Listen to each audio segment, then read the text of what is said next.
स्वागत है आप सभी का tech study ITI YouTube channel पर। Welder trade theory CVT examination 2026 की वन शॉट क्लास में ये क्लास नंबर आपका 3 होगी। एक कंप्लीट पेपर आपको वेल्डर का यहाँ मिलेगा जिसमें आपको 75 एमसीक्यू हम कराएंगे। ट्रेड थ्योरी के 38 क्वेश्चन होंगे, डब्ल्यूसीएस के 6, ईडी के 6 और एम्प्लॉयबिलिटी स्किल के 25। इसके पहले कि अगर आपने 2 क्लासेस नहीं देखी हैं जो कि इसी तरीके से हमने कराई तो उन्हें जरूर देख लीजिएगा। सिर्फ ये 3 क्लास आपको वेल्डर ट्रेड थ्योरी में 100% नंबर लाकर आसानी से दे देगी अगर आप इन तीनों को अच्छे से देख लेते हैं। तो जरूर देखिएगा एंड वीडियो को प्लीज लाइक एंड चैनल को सब्सक्राइब करके इस तरीके से बेल आइकन को भी दबा लीजिएगा। आप लोग लाइक करते वीडियो को प्लीज लाइक कीजिएगा, अपने दोस्तों के साथ भी शेयर कीजिएगा।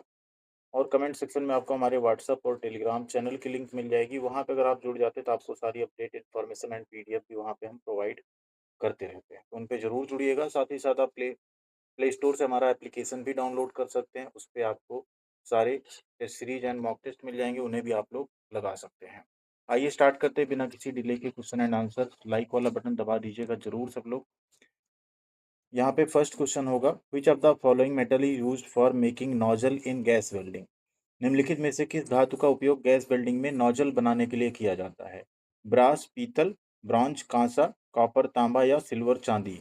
राइट आंसर है कॉपर, तांबे का। ठीक है, तांबे का प्रयोग जनरली गैस वेल्डिंग में नोजल बनाने के लिए किया जाता है। अगला क्वेश्चन है, which material use to check the leakage of acetylene regulator connection. अब एसिटिलीन रेगुलेटर के जो कनेक्शंस हैं उनके रिसाव की जांच करने के लिए किस सामग्री का उपयोग करते हैं? आप सबको पता है जो गैस वेल्डिंग होती है उसमें एक एसिटिलीन सिलेंडर होता है और एक ऑक्सीजन सिलेंडर होता है। इनके ऊपर प्रेशर रेगुलेटर्स लगे होते हैं। ठीक है, और वहां से फिर लाइन निकलती जो कि आपकी वेल्डिंग टॉर्च में आती, फिर वहां पे आपकी वहाँ भी 2 कंट्रोल वाल्व होते हैं, वहाँ से कंट्रोल होता है सब कुछ, ठीक है।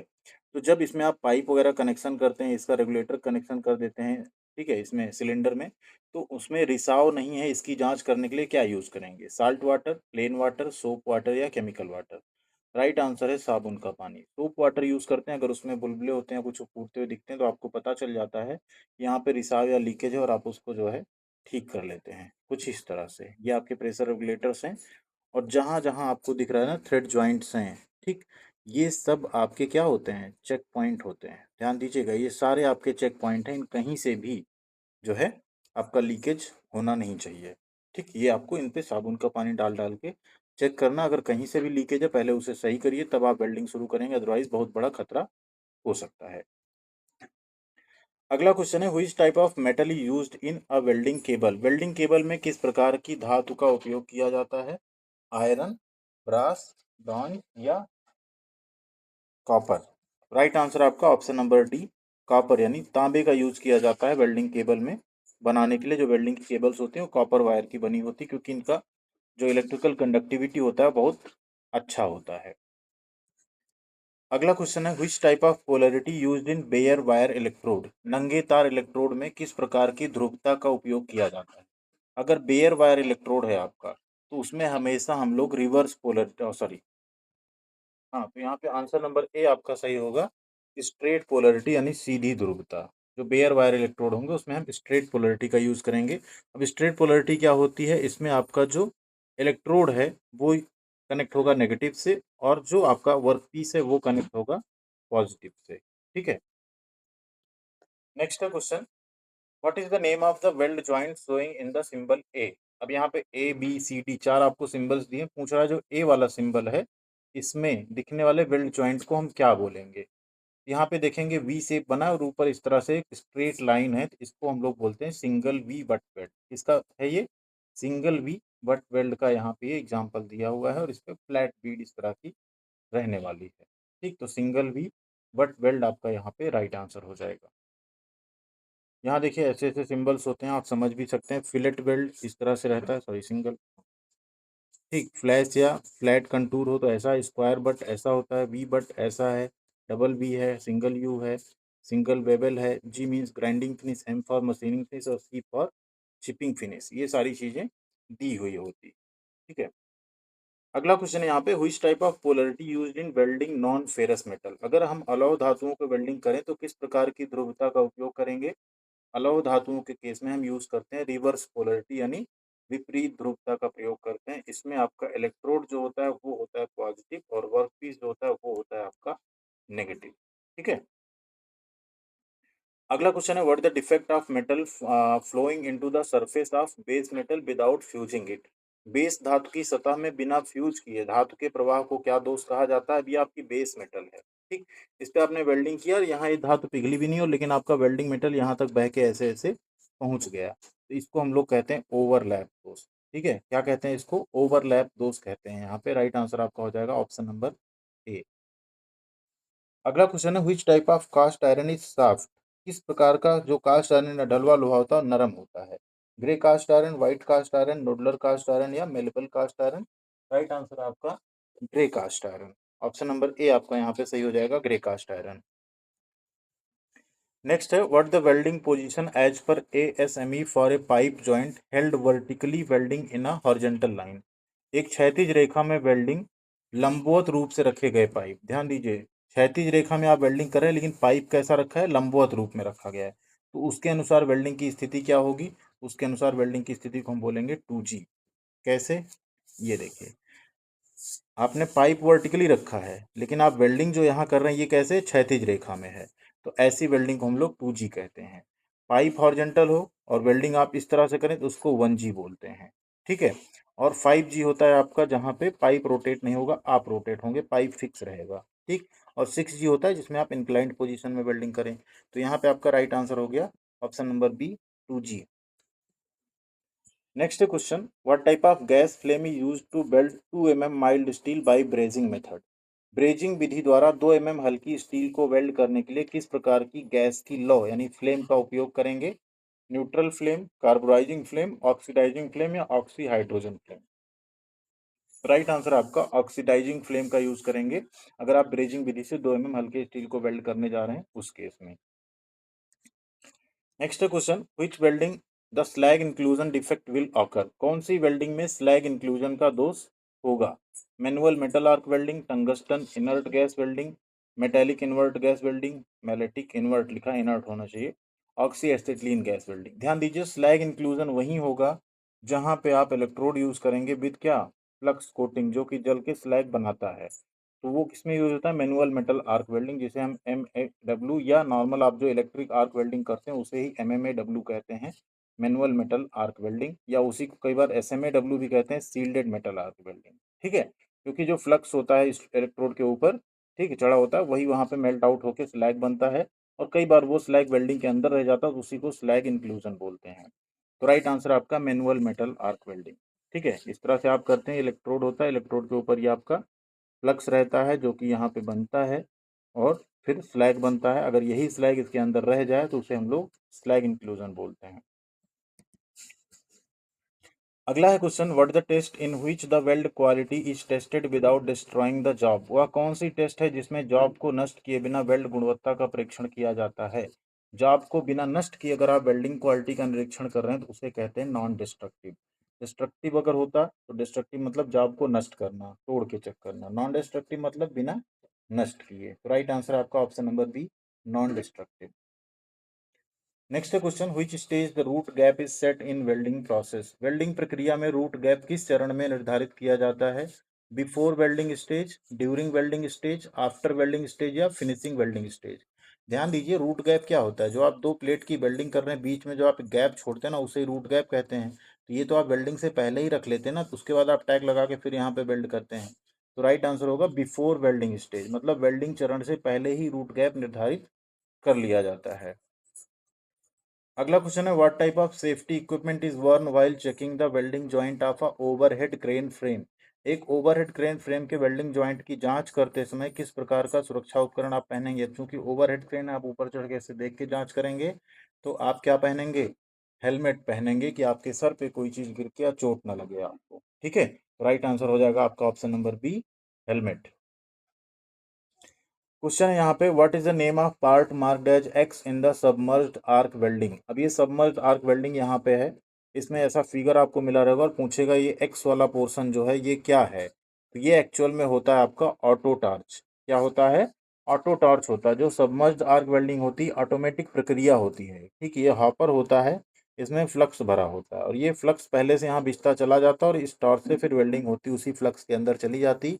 इसमें आपकी आर्क जो होती है वो डूबी रहती फ्लक्स के अंदर, आपको वो दिखती नहीं है।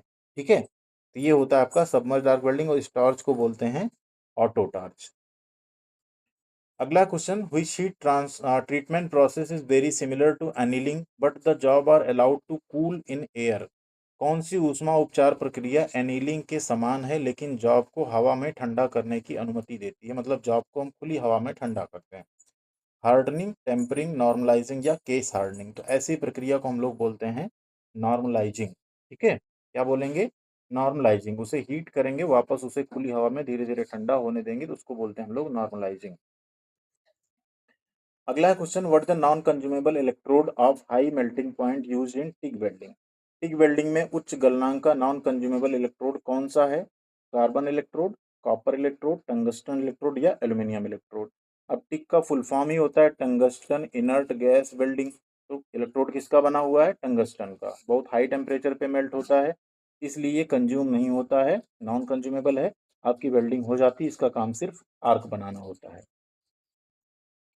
अगले क्वेश्चन पे चलते हैं। क्वेश्चन नंबर 18 है, which electrode is movable in spot welding. Spot welding में कौन सा इलेक्ट्रोड घूमने वाला होता है? मूवेबल मतलब चलायमान हो। तो स्पॉट वेल्डिंग में आप अगर देखते हैं तो इस तरह से एक इलेक्ट्रोड आपका होता है जो नीचे लगा रहता है, और इस तरह से जैसे स्टेपलर आपका होता है एक इलेक्ट्रोड यहाँ लगा होता है। नीचे एक लीवर लगा होता है, उसे आप पैर से जो दबाते हैं तो ये वाला पोर्शन जो है इसके नीचे आता है, और यहाँ प्लेट रखे होते हैं, दोनों सेट के आपस में एक नगेट फॉर्म करते हैं या वेल्ड करते हैं। तो यहाँ पे कौन सा मूव करता है? हमेशा जो अपर इलेक्ट्रोड होता है वो ऊपर नीचे मूव कर सकता है। तो राइट आंसर हो गया अपर इलेक्ट्रोड, ऑप्शन नंबर सी, ऊपरी इलेक्ट्रोड। कुछ इस तरह से हमने देखिए फिगर भी दे दिया है। इसमें आपका जो ये वाला इलेक्ट्रोड है, इस पे आप प्रेशर अप्लाई करते हैं, यही मूव करता है ऊपर नीचे। ठीक है, ये वाला इलेक्ट्रोड आपका फिक्स रहता है। अगला क्वेश्चन है, what is the expanded form of P Q R. P Q R का एक्सपेंडेड फॉर्म यानी विस्तारित रूप क्या है, फुल फॉर्म क्या है? तो पी क्यू आर को बोलते हैं प्रोसीजर क्वालिफिकेशन रिकॉर्ड। क्या बोलते हैं?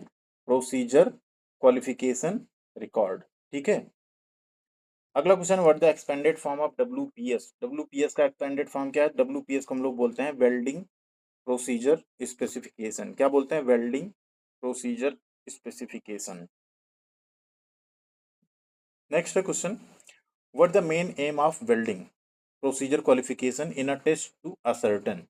टेस्ट का पता लगाने के लिए वेल्डिंग प्रक्रिया योग्यता का मुख्य उद्देश्य क्या है? ठीक, जो वेल्डिंग प्रोसीजर क्वालिफिकेशन उसका मेन उद्देश्य क्या है? Properties of weld withstand and design condition, यानी वेल्ड के गुणों और डिजाइन की गई स्थिति को जानना। Perform of weld withstand design condition, design की अवस्थाओं का सामना करते हुए वेल्ड का प्रदर्शन। Perfect of weld withstand all condition, weld की सभी सही अवस्था को जानना, या पावर ऑफ वेल्ड, वेल्ड की शक्ति जानना। राइट आंसर है, वेल्डिंग प्रोसीजर क्वालिफिकेशन का मतलब होता है properties of weld withstand and design condition, weld के गुणों और डिजाइन की गई स्थिति को आपको समझना होता है। ठीक है। Next question, what should be the electrode angle while building up worn out shaft. Worn out shaft के निर्माण के दौरान इलेक्ट्रोड का कोण क्या होना चाहिए? 30 से 40 डिग्री, 50 से 60 डिग्री, 70 से 80 डिग्री या 90 से 110 डिग्री। राइट आंसर है 70 से 80 डिग्री। अगर आप कोई वर्न आउट शाफ्ट को जो है वो कर रहे हैं, बना रहे हैं, ठीक, वेल्डिंग से रिपेयर कर रहे हैं, उस पर बिल्ड कर रहे हैं मटेरियल, तो उसमें आपका 70 से 80 डिग्री एंगल होना चाहिए। What the fusion zone. Fusion zone क्या है? Fuse depth, lack of fusion, edge of joint यानी जोड़ का किनारा, या surface of the joint. Fusion zone का मतलब होता है कि आप जब वेल्डिंग कर रहे हैं, ठीक है, सपोज करो ये दो प्लेट है, अब ये प्लेट का इतना पोर्शन पिघला, ये प्लेट का इतना पोर्शन पिघला, बाकी आपका यहाँ पे इलेक्ट्रोड पिघला, तो ये जो पोर्शन मेल्ट आउट हो रहा है, फ्यूज हो रहा है आपस में, उसे ही कहते हैं फ्यूजन जोन, यानी इसी को क्या कहेंगे? Surface of the joint. एक तरह से जो जोड़ की सतह है उसी को फ्यूजन जोन कहते हैं। जैसे ये पोर्शन है, ये पूरा आपका फ्यूजन जोन होगा जहां ये जोड़ आपका बन रहा है। ठीक है। अगला क्वेश्चन है, what is the name of the type of joint for the symbol shown in D. अब ऑप्शन डी इस बार आपसे पूछ रहा है। वी बट तो बना हुआ है, बट नीचे एक सिंबल आपको दिख रहा है, इसका क्या मतलब वो बताना पड़ेगा आपको। एक्चुअल में तो यहाँ पे ये एक तरह का ऊपर सिंगल लाइन, मतलब वो फ्लैट या फ्लस वी बट हो गया, वी शेप है, वी बट हो गया। विद बैकिंग रन, इसका मतलब होता है नीचे हमने एक बैकिंग रन दिया हुआ है, banking plate and banking run हमने दिया हुआ है बेल्ट में। ठीक है, तो राइट आंसर क्या है यहाँ? बैकिंग रन मतलब होता है पीछे भी हमने एक रन, जैसे रूट रन होता है, पहला रन है, पीछे भी हमने एक रन इसमें चलाया हुआ है, विद बैकिंग रन उसको बोलते हैं। ठीक है, जैसे एक बैकिंग प्लेट होती है वैसे एक बैकिंग रन होता है, मतलब पीछे भी आपने उसकी वेल्ड की हुई है। राइट आंसर आपका ऑप्शन नंबर डी हो जाएगा यहाँ पे। अगला क्वेश्चन है which is used for arc welding if there is no electric power supply. यदि बिजली की आपूर्ति नहीं है तो आर्क वेल्डिंग कैसे, मतलब आर्क वेल्डिंग के लिए क्या उपयोग करेंगे। अब बिजली नहीं तो आर्क वेल्डिंग आपको अगर करना है तो आपके पास कोई ऐसी डिवाइस, कोई ऐसी युक्ति होनी चाहिए जो बिजली बना सके, क्योंकि आर्क वेल्डिंग चलेगी बिजली से ही। तो उस केस में हम लोग यूज करेंगे इंजन जनरेटर सेट। क्या यूज करेंगे, इंजन जनरेटर सेट। जैसे जो डीसी मशीन में तो मोटर जनरेटर सेट होता है, मोटर आपका इलेक्ट्रिक होता है, वो चलता है और उसके थ्रू वेल्डिंग होती है। बट इंजन जनरेटर सेट में क्या होगा, आपका इंजन होगा, डीजल इंजन होगा, वो चलेगा, एक जनरेटर होगा, उसको घुमाएगा, वहां से बिजली बनेगी, उसके थ्रू फिर आपको आगे मिलेगा और उससे आप जो है वेल्डिंग करेंगे। तो राइट आंसर हो गया आपका इंजन जनरेटर सेट। नेक्स्ट है question which polarity used in welding cast iron. अगर आपको कास्ट आयरन यानी ढलवा लोहे की वेल्डिंग करनी हो तो किस ध्रुवता का आप उपयोग करेंगे। रेक्टिफायर सेट का, एसी ट्रांसफार्मर, ये दोनों ध्रुवता है ही नहीं। रिवर्स पोलैरिटी या स्ट्रेट पोलैरिटी, तो कास्ट आयरन में हमेशा हम लोग रिवर्स पोलैरिटी का यूज करते हैं। ऑप्शन नंबर सी आपका यहाँ पे सही है। क्वेश्चन है what the purpose of wrapping the weld cable around the cable job in welding. Welding में जॉब के चारों ओर वेल्ड केबल लपेटने का क्या उद्देश्य है। अब जॉब के चारों ओर कभी आप वेल्ड केबल लपेटते हैं तो वो होता क्या है कि जब आप डीसी वेल्डिंग यूज करते हैं तो उसमें होता है आर्क ब्लो। ठीक है, उस आर्क ब्लो को कंट्रोल करने के लिए क्या करते हैं, कई बार जॉब के चारों तरफ केबल को लपेट देते हैं जिससे आपका जो मैग्नेटिक फोर्स है, ठीक है, वो थोड़ा सा कंट्रोल हो जाए तो आर्क भी कंट्रोल में आ जाए। ठीक, तो राइट आंसर हो गया टू कंट्रोल आर्क ब्लो। कुछ इस तरह से जब आप वेल्डिंग करते रहते हैं, यहाँ पे क्या होता है ना, अलग अलग यहाँ पे मैग्नेटिक लाइंस बनती हैं, तो कई बार हम जॉब के ऊपर जब उसको लपेट देते हैं तो मैग्नेटिक फील्ड थोड़ा सा कंट्रोल हो जाता है, तो आर्क भागता नहीं है। तो राइट आंसर हो गया option number A to control arc flow. अगला है which arc length produces popping sound. किस प्रकार की आर्क की लंबाई कड़क ध्वनि पॉपिंग टाइप का साउंड उत्पन्न करती है। Long arc length, short arc length, normal arc length या too long arc length. Right answer आपका शॉर्ट आर्क लेंथ। जो छोटी आर्क होगी ना, वो हमेशा एक पॉपिंग साउंड या कड़क ध्वनि जो है उत्पन्न करेगी वेल्डिंग करते टाइम। छोटी आर्क और लॉन्ग आर्क और उचित आर्क या सामान्य आर्क हमने आपको बताया था। मान लीजिए इलेक्ट्रोड है, इसका डायमीटर डी है, अगर आर्क की लंबाई डी के बराबर है तो वो है नॉर्मल आर्क। अगर आर्क की जो लंबाई हो डी से बड़ी है तो वो है लॉन्ग आर्क। अगर आर्क की लंबाई डी से छोटी है तो वो है लघु आर्क। ठीक है, अगला क्वेश्चन है यहाँ पे which defect will occur when the equipment is changed for AC to DC supply in arc welding. Arc welding में उपकरण को अगर हम एसी से डीसी में बदल दें तो कौन सा दोष होगा। हमने बताया भी आपको डीसी में क्या होगा, आर्क ब्लो। ठीक है, ऑप्शन नंबर ए आपका राइट आंसर हो जाएगा, आर्क ब्लो का दोष उत्पन्न होगा उस केस में। क्वेश्चन नंबर 30 है what the current range required for 3.15 mm dia MS electrode in arc welding. Arc welding में अगर हम 3.15 mm व्यास के MS electrode, mild steel electrode use करें तो करंट कितना रखेंगे। उस केस में हमें करंट रखना होगा 100 से 110 एम्पियर। कितना, 100 से 110 एम्पियर। अगला क्वेश्चन है what does the fourth digit indicate as per AWS electrode coding. AWS American Welding Society बोलते हैं, एडब्ल्यूएस इलेक्ट्रोड कोडिंग के अनुसार चौथा अंक क्या दर्शाता है। Welding current, tensile strength, welding position या type of flux coating. Right answer यहाँ पे टाइप ऑफ फ्लक्स कोटिंग। कुछ इस तरह से आपका एडब्ल्यूएस स्टैंडर्ड का कोड होता है जिसमें पहला करेक्टर बताता है कि वो इलेक्ट्रोड है अगर ई लिखा है तो। ठीक है, सेकेंड यहाँ पे आपका जो मिनिमम टेंसाइल स्ट्रेंथ बताते हैं। थर्ड आपका बताता है पोजीशन वेल्डिंग की क्या रखी, एक लिखा है तो ऑल पोजीशन, दो लिखा है फ्लैट हॉरिजॉन्टल, तीन लिखा, चार लिखा है तो वर्टिकल। और फोर्थ करेक्टर आपको बताता है usability, type of coating, weld current type and polarity, किस टाइप की उस पर कोटिंग, ये सारी चीजें फोर्थ करेक्टर बताएगा। तो आपका राइट आंसर क्या हो गया, ऑप्शन नंबर डी। नेक्स्ट है what do you call the non coated electrode. आप नॉन कोटेड इलेक्ट्रोड को क्या कहते हैं, जिनके ऊपर कोई फ्लक्स की कोटिंग नहीं, उन्हें हम लोग कहते हैं बेयर इलेक्ट्रोड। क्या कहते हैं, बेयर। बेयर यानी नंगे इलेक्ट्रोड, उनके ऊपर कोई कोटिंग फ्लक्स की नहीं चढ़ाई गई है। इस तरह इलेक्ट्रोड जैसे दिख रहा है, इसमें देखिए आपको ये कोटिंग है फ्लक्स की। अगर ये ना हो, सिर्फ ऐसा ही पूरा इलेक्ट्रोड हो, तो उसे हम लोग कहेंगे बेयर इलेक्ट्रोड। अगला क्वेश्चन है what the cause of hair line separation in the bead in arc welding. Arc welding में हेयर लाइन का अलग होने का कारण क्या है। फास्ट कूलिंग, स्लो कूलिंग, धीमी गति से ठंडा होना, लॉन्ग आर्क लेंथ या wrong selection of electrode. Right answer है fast cooling.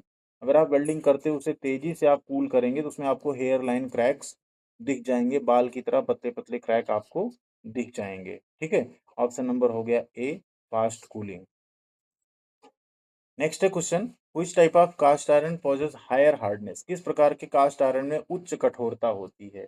Grey cast iron, white cast iron, nodular cast iron या malleable cast iron? Right answer आपका व्हाइट कास्ट आयरन जो है उसमें कठोरता ज्यादा होती है। अगला क्वेश्चन है, what the range of pressure used in an oxygen cylinder used in gas welding? Gas welding में उपयोग किए जाने वाले ऑक्सीजन सिलेंडर में प्रेशर का उपयोग कितना रहता है? 120 to 140 kg per centimeter square, 110 to 150 kg per cm square, 100 to 150 kg या 90 to 150? राइट आंसर है 120 to 150 kg पर सेंटीमीटर स्क्वायर, इतना रहता है। बेसिकली सिलेंडर में प्रेशर कम यूज किया जाता है थोड़ा, ठीक है, क्योंकि वो ब्लास्ट हो सकता है उसमें। अगला क्वेश्चन है, what type of preheating is done only at the portion to be welded? किस प्रकार की प्री हीटिंग को केवल वेल्ड किए जाने वाले भागों में ही किया जाता है? मतलब जिसमें आप वेल्ड करें सिर्फ उतने भाग में ही करेंगे, उसे फुल प्री हीटिंग बोलेंगे, लोकल प्री हीटिंग या डायरेक्ट प्री हीटिंग या इनडायरेक्ट प्री हीटिंग, उसको बोलते हैं लोकल प्री हीटिंग। अगर आप प्री हीटिंग सिर्फ उतने ही पोर्शन में कर रहे हैं जो वेल्ड किया जाना तो उसको बोलते हैं लोकल प्री हीटिंग। अगला है question, what the type of distortion shown? Distortion विरूपण जिसे कहते हैं, ठीक है, ये आप वेल्डिंग कर रहे हो और ये प्लेट देखिए एक दूसरे के ऊपर इस तरह से आके चढ़ गई, ठीक है, कुछ ऐसे हो गई आके, तो इसको क्या बोलेंगे? Wide distortion, angular distortion, transverse या लॉन्गिट्यूडनल? तो इसको बोलेंगे अनुप्रस्थ यानी लॉन्गिट्यूडनल डिस्टॉर्शन है। उसी जगह ये प्लेट कुछ इस तरह अगर मुड़ती तो उसे हम लोग बोलते हैं लॉन्गिट्यूडनल। अभी क्या बोल रहे हैं? ट्रांसवर्स यानी अनुप्रस्थ। बट अगर ऐसे मुड़ती तो उसे हम लोग क्या बोल देते? लॉन्गिट्यूडनल या अनुदैर्ध्य दिखती थी। अगला क्वेश्चन है, what the reason for lack of fluidity in molten metal in braze welding? Braze welding में पिघली हुई धातु में तरलता की कमी का क्या कारण है? Overheating, improper flame, inadequate preheating या improper cleaning and less use of flux? मतलब अनुचित सफाई और फ्लक्स का आपने कम उपयोग किया है। तो फ्लूडिटी की कमी का रीजन होता है इन एडेक्वेट प्री हीटिंग। अगर आपने अपर्याप्त प्री हीटिंग मतलब वेल्डिंग से पहले, ब्रेज वेल्डिंग से पहले आपने प्री हीटिंग नहीं की ठीक से, तो फिर आपको तरलता की कमी दिखेगी। ठीक है, अब यहाँ पे तो 38 क्वेश्चन आपके खत्म हो गए, किसके? ट्रेड थ्योरी के। अब आगे आपका स्टार्ट हो जाता है अगला सेगमेंट और वो है आपका WCS। WCS के कितने क्वेश्चन होंगे? 6। इसके बाद आपके ED के रहेंगे 6 और फिर आपके ES के रहेंगे 25 क्वेश्चन। तो चलो करते हैं यहाँ पे WCS का क्वेश्चन। पहला ही क्वेश्चन है, which one is non metal? इनमें से अधातु कौन सी है? मरकरी, ग्रेफाइट, ब्रास या आयरन? मरकरी धातु है, पीतल भी धातु है, आयरन भी धातु है। ग्रेफाइट आपकी क्या है? अधातु है, मेटल नहीं है। अगला question, which instrument use to measure heat? ऊष्मा को मापने के लिए किस उपकरण का उपयोग किया जाता है? कैलोरीमीटर, थर्मोमीटर, पायरोमीटर या बैरोमीटर? ध्यान दीजिए, बैरोमीटर से हम प्रेशर नापते हैं, दबाव, pyrometer temperature, thermometer temperature, calorimeter से हम ऊष्मा नापते हैं। ठीक है, राइट आंसर हो गया आपका हीट नापने के लिए कैलोरीमीटर। तीसरा क्वेश्चन है, which is an example of a third order lever? Third order lever का कौन सा उदाहरण है? Common balance, forceps, a pair of scissor कैंची या लाइम स्क्वीजर? ध्यान दीजिए, थर्ड ऑर्डर लीवर का एग्जांपल है आपका फॉरसेप्स। ठीक है, फॉरसेप्स मतलब क्या होता है? जो आपकी ये हाथ होता है ना, कोहनी से लेके इधर तक, और यहाँ आपकी ये फिंगर्स रहती हैं, इसमें आप कोई चीज़ पकड़ते हैं तो ये आपका फलक्रम हो जाता है। यहाँ पे आप यहाँ आपका भार रहता है और यहाँ पे आप फड़ लगा के इसे उठाते हैं। ठीक है, तो इसको हम लोग बोलते हैं forceps, third order liver. Next question, what is the value of tan 45 if sin 45 is 1 is upon √2 and tan 45 कितना होगा? अगर sin 45 दिया है, जैसे बात करें यहाँ पे एक ट्रायंगल आपका बन गया, ठीक है, आप सबको पता है एक फॉर्मूला, फॉर्मूला क्या, इसे शॉर्टकट कहते हैं लाल बटे कक्का। साइन थीटा मतलब होता है लंब बटे कर्ण। लंब क्या है? 1 और कर्ण कितना दे दिया? √2। ठीक है, ये हो गया। अब tan थीटा क्या होता है? लंब बटे आधार, यानी ये बटे ये। अब ये आपको पता नहीं है, इसका एक फॉर्मूला होता है ना, आप निकाल सकते हैं, कर्ण का स्क्वायर इज इक्वल टू आधार स्क्वायर प्लस लंब स्क्वायर। ठीक है, तो दो बार यहाँ पे ये तो आपको पता नहीं है, इसको मान लेते हैं ए। 1 प्लस ए का स्क्वायर बराबर 2 हो गया। ए का स्क्वायर बराबर 2 माइनस 1, तो ए बराबर एक ही होगा ना, एक बचेगा, 2 माइनस एक का अंडर रूट एक ही होगा, इसका मान एक आ गया, तो लंब बटे आधार कितना हो जाएगा 1045, एक। टेबल से भी आप याद कर सकते हैं और ऐसे भी निकाल सकते हैं, तो राइट आंसर हो गया आपका ऑप्शन नंबर सी, एक। क्वेश्चन है, what is known for the temperature at which any solid melts into liquid. उस तापमान को क्या कहा जाता है जिस पर कोई ठोस पिघलकर द्रव में बदल जाता है। Boiling point, melting point, latent heat of fusion या लेटेंट हीट ऑफ वेपोराइजेशन। तो जिस पे कोई ठोस पिघल के द्रव बन रहा है तो उसे हम लोग कहते हैं मेल्ट होना, यानी मेल्टिंग पॉइंट, यानी कि गलनांक आपका यहाँ पे राइट आंसर है। अगला क्वेश्चन है, which is very good conductor. कौन सा बहुत अच्छा कंडक्टर यानी चालक है। Copper, cast iron, wrought iron या स्टील। राइट आंसर आपका कॉपर, ऑप्शन नंबर ए यहाँ पे आपका सही है। अब यहाँ पे आपका मैथमेटिक्स यानी WCS का 6 क्वेश्चन खत्म होता है। अब स्टार्ट होगा आपका ईडी। इसके 6 क्वेश्चन चलेंगे आपके। उपकरण को पहचानिए, दिया गया है ना, देख के आप समझ जाएंगे क्या है। स्पैनर है, लेकिन कैसा स्पैनर है। Open ended spanner. क्या है, open ended spanner, option number B आपका सही हो जाएगा। नेक्स्ट, ये प्रिज्म का आपको नाम बताना है। अब प्रिज्म का नाम आपको जब बताना हो तो सिंपल आप उसकी फलक देख लो कितनी है, 6 है तो हेक्सागोनल प्रिज्म, 5 होता तो पेंटागोनल, 4 होता और चारों बराबर होता तो स्क्वायर, और कुछ इस तरह होता तो रेक्टेंगुलर प्रिज्म। ठीक है, तो राइट आंसर क्या हो गया, हेक्सागोनल प्रिज्म है ये। अगला क्वेश्चन है, उपकरण का नाम बताना है, ये क्या है। दिख गया आप सबको, ये लकड़ी का हथौड़ा है जिसे हम लोग मैलेट बोलते हैं। क्या बोलेंगे, mallet, option number D, mallet आपका सही आंसर है। Next question, compass use to draw for. Compass जो होता है इससे क्या ड्रा करते हैं, हमने फोटो डाल दी, फोटो आपको नहीं मिलेगी। कंपास से आप क्या ड्रा करते हैं, सर्कल। क्या ड्रा करेंगे, सर्कल यानी वृत्त। पांचवा क्वेश्चन है, identify the conventional symbol of material. ये सिंबल आपको दिया गया है, किसका सिंबल है, इसको बोलते हैं लकड़ी का सिंबल। ऐसा मिला तो लकड़ी का सिंबल, ध्यान दीजिए। ऐसा ऐसे 3 3 लाइन बनी रहेगी तो ग्लास का सिंबल। ठीक, ऐसे आधे में ऐसे डॉट डॉट डॉट पानी बना तो पानी का सिंबल। ऐसे आपने लिया और ऐसे ऐसे पूरी लाइन बनी है तो ये स्टील का सिंबल। और ऐसा कुछ आपने लिया, इसमें कुछ ऐसी चीज़ें बनी और बीच में ऐसे छोटा छोटा पार्ट बना है तो वो कंक्रीट का सिंबल। इतने सिंबल होते हैं, इनको याद कर लीजिए, कोई भी सिंबल आपसे पूछा जा सकता है। ठीक है, नेक्स्ट क्वेश्चन, दिखाए गए चित्र में प्रिज्म का नाम बताओ। अब ये कैसा प्रिज्म है, ये देखिए स्क्वायर बनाना है इसका फलक, तो ये हो गया आपका square prism, option number C आपका यहाँ पे सही हो जाएगा, स्क्वायर प्रिज्म।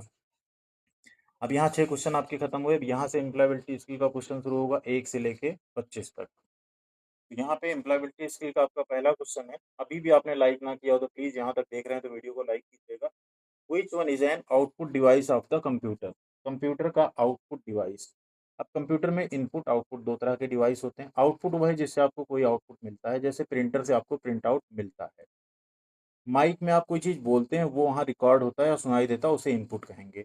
माउस पे आप क्लिक करते हैं तब वो काम करता है, ये भी इनपुट हो गया। कीबोर्ड पे आप कोई बटन दबाते हैं तो टाइप होता है, वो भी आपका इनपुट हो गया। आउटपुट कौन सा है, प्रिंटर। ठीक है, choose the correct response for the given question. आपसे कोई क्वेश्चन पूछता है हाउ हैव यू बीन, तो आप क्या आंसर देंगे। Very well and you, thank you and you, same to you, on vacation and you. क्या बोलेंगे, thank you and you.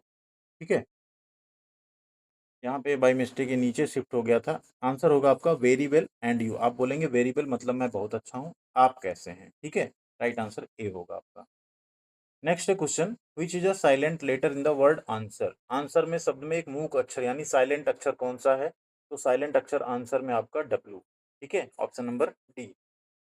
In MS excel collection of worksheet is known as. MS excel में worksheet के संग्रह को किसके रूप में जाना जाता है, वर्कशीट, वर्कबुक, एक्सेल बुक या सीट वर्क। राइट आंसर उसको बोलते हैं एक वर्कबुक। एक वर्कबुक में कई सारी एक्सेल सीट हो सकती हैं। गोल्स आर कैटेगराइज्ड एज, लक्ष्यों को वर्गीकृत किया गया है, good and bad, inner and outer, intrinsic and extrinsic, short term and long term. तो लक्ष्य होते हैं दो तरह से, short term and long term, दीर्घकालिक और अल्पकालिक। ठीक है, अगला क्वेश्चन है, fill in the blank with proper pronoun. I made this cake. अब आई के साथ अपना के लिए क्या आएगा, myself. I made this cake, myself आएगा। ठीक है, ऑप्शन नंबर ए आपका यहाँ पे सही हो जाएगा। Next question, which factor is not concern with occupational health and safety. कौन सा कारक व्यावसायिक स्वास्थ्य और सुरक्षा से संबंधित नहीं है? सेफ्टी, हेल्थ, वेलफेयर या सैलरी? तो यहाँ पे सेफ्टी, हेल्थ एंड वेलफेयर तीनों से रिलेटेड है, लेकिन जो सैलरी है वो उससे कनेक्टेड कंसर्न नहीं है। अगला क्वेश्चन है which one is not an article? कौन सा एक आर्टिकल नहीं है? ए एन डी तीनों आर्टिकल हैं, इन आपका आर्टिकल नहीं है। ऑप्शन नंबर सी आपका सही हो जाएगा। अगला क्वेश्चन है which one is not an essential characteristic to achieve success? कौन सा एक सफलता प्राप्त करने के लिए एक आवश्यक विशेषता नहीं है? कमिटमेंट ये तो है, इंटीग्रिटी ये भी है, कॉन्फिडेंस ये भी है। अनएथिकल वर्क अनैतिक कार्य करना ये सफलता पाने की कोई विशेषता नहीं है आवश्यक। ठीक है, तो ऑप्शन नंबर डी आपका यहाँ पे सही हो जाएगा। अगला क्वेश्चन है as compare to small scale businesses large scale business require? छोटे पैमाने की व्यवसाय की तुलना में बड़े पैमाने के व्यवसाय की आवश्यकता होती है। क्या होगी? बड़े पैमाने में ज्यादा काम करने वाले व्यक्तियों की संख्या होगी। ठीक है, मोर नंबर ऑफ पर्सन। बड़ा व्यवसाय है ज्यादा लोग चाहिए, छोटा व्यवसाय है कम लोग चाहिए। अगला question is the brain of computer? Computer का ब्रेन यानी दिमाग कौन होता है, मस्तिष्क कौन होता है? Desktop, window, central processing unit, CPU या कीबोर्ड? राइट आंसर आपका सीपीयू यानी सेंट्रल प्रोसेसिंग यूनिट, ये आपका ब्रेन होता है कंप्यूटर का। नेक्स्ट है question which shortcut is used to save a word file in MS word? MS word में किसी वर्ड फाइल को सेव करने के लिए किस शॉर्टकट की का प्रयोग करते हैं? वो है आपका control plus S. Option number D control plus S आप दबाएंगे फाइल सेव हो जाएगी। ये बहुत सारे शॉर्टकट्स हैं, इनको याद कर लीजिए। आते कई हैं जैसे कंट्रोल ए सिलेक्ट ऑल है, कंट्रोल एफ फाइंड है, कंट्रोल एक्स कट है, control C copy, control V paste. ठीक है, ये सारे याद कर लीजिएगा आप लोग। अगला क्वेश्चन है a program that infects other program by modifying them is called?